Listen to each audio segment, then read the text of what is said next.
Annyeonghaseyo Robun, Syafiq Nida. So, hari ni aku nak cerita satu filem baru. Tak adalah baru sangat, dia barulah, boleh dikatakan baru sebab dia baru keluar bulan 2 hari tu, dekat Netflix. Tajuk dia Space Swiper. So, here's my review to this film Space Swiper from Netflix. Okay, let's watch it. Space Swiper merupakan satu filem terbaru yang dikeluarkan oleh Netflix pada 5 Februari 2021 dan filem ini sepanjang 136 minit. Filem ini diarah dan ditulis oleh Jo Sung Hee yang mana pernah mengarah filem A Werewolf Boy pada tahun 2012. Filem ini bergenre science fiction dan basically filem ini menceritakan tentang filem angkasa lepas. Dan tak silap aku, apa yang aku baca, filem ni merupakan filem pertama angkasa lepas Korea. So korang kena tengok sendirilah filem pertama angkasa lepas Korea. So korang kena tengok sendiri, okay? Pelakon utama dalam cerita ni ialah Song Joong Ki, Kim Tae-ri, Jin Soo Kyo, Yoo Hae Jin dan Park Ye Rin. So, cerita ini berlatar belakangkan pada tahun 2092 dan cerita ni menceritakan tentang satu kumpulan anak kapal daripada Korea yang bernama The Victory. Kumpulan ini terdiri daripada Kim Tae Ho tak silap aku. Kim Tae Ho ni dilakukan oleh Song Joong Ki, Captain Jang yang dilakukan oleh Kim Tae-ri, Tiger Park yang dilakukan oleh Jin Soo Kyo. So mereka ni ditugaskan untuk mengutip sampah di angkasa lepas, untuk menyara kehidupan mereka lah di angkasa lepas itu. And then pada satu hari mereka terjumpa satu robot, seorang manusia yang dilakukan oleh Park Ye Rin yang membawa watak sebagai Dorothy. So Dorothy ni merupakan satu manusia yang diletakkan nano chip, tak silap aku, nano chip, bukan je vaksin yang ada nano chip. Nanti kena tuduh pula aku buat vaksin tu. Aku ni anti vaksin, ada microchip pula. Okay, back to the story.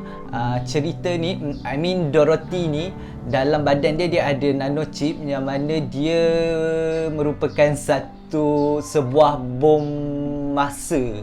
So macam bila ada satu benda yang trigger dia boleh meletup diri dia dan boleh menyebabkan satu angkasa lepas itu musnah. So kalau korang nak tahu cerita macam mana perjalanan cerita ni, macam mana dia boleh jumpa Dorothy ni, diorang ni boleh jumpa Dorothy ni, and then kenapa pada tahun 2092 yang 3 orang daripada Korea ni, Song Joong Ki, Kim Tae Ho, Captain Jang dengan Tiger Park ni boleh ada dekat angkasa lepas. Korang boleh tengoklah filem ni dekat Netflix. Okay, pendapat aku tentang cerita ni, bagi aku cerita ni dia macam nama pun cerita angkasa lepas kan. So dia macam lebih kurang macam The Guardians of Galaxy, tapi tak adalah macam Guardians of the Galaxy, tapi macam seolah-olah lah macam Guardians of Galaxy. Okay, first permulaan cerita ni aku macam tak faham tau kenapa Song Joong Ki ni, Kim Tae Ho ni, Captain Jang and Tiger Park ni tiba-tiba ada dekat angkasa lepas. Mula-mula cerita ni dia tunjuk yang Song Joong Ki ni dia nak cari anak dia. Dia pergi turun dekat bumi and then dia minta tolong orang bumi lah untuk cari anak dia. And kalau korang nak tahu kenapa dia nak cari anak dia tu, macam mana anak dia boleh hilang, korang boleh tengok sendirilah, okay, dalam cerita ni. Okay, aku mula tak faham, tapi as I follow the film, okay, aku boleh dapat macam ni rupanya kenapa dia dikeluarkan daripada bumi. Okey, kenapa diorang ni tiba-tiba jadi pengutip sampah dekat angkasa lepas. Macam tu lah. And then one day dia jumpa Dorothy. Bila dia jumpa Dorothy ni, Kim Tae-ho ni, dia macam kumpulan diorang ni, mula-mula kumpulan diorang ni berniat jahat tau. Macam diorang ada perasaan, sifat jahat tu. And then bila dia jumpa Dorothy ni, dia macam tiba-tiba ada sifat berperi kemanusiaan balik.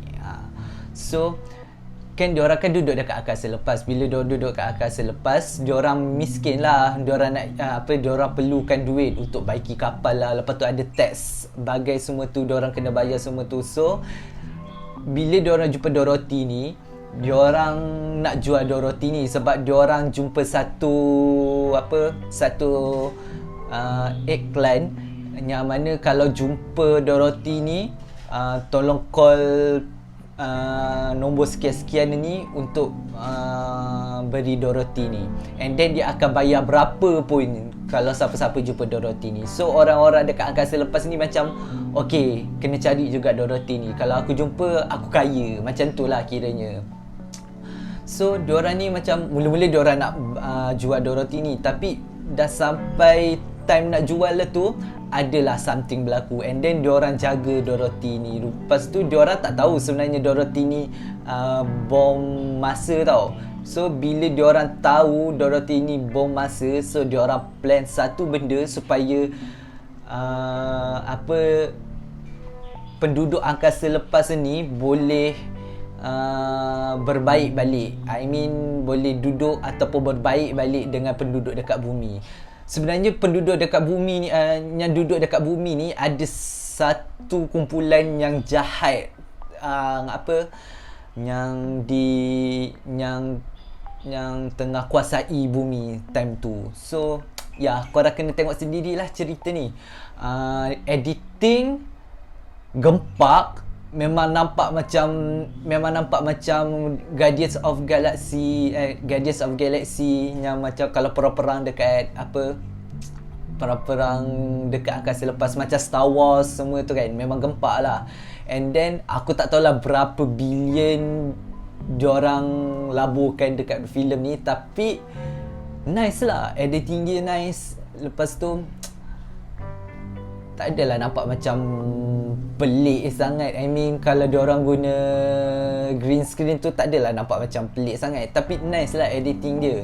Cuma macam tu lah, bagi aku story dia tu macam pening sikit mula-mula. Tapi korang boleh tangkap lah sepanjang korang tengok cerita ni.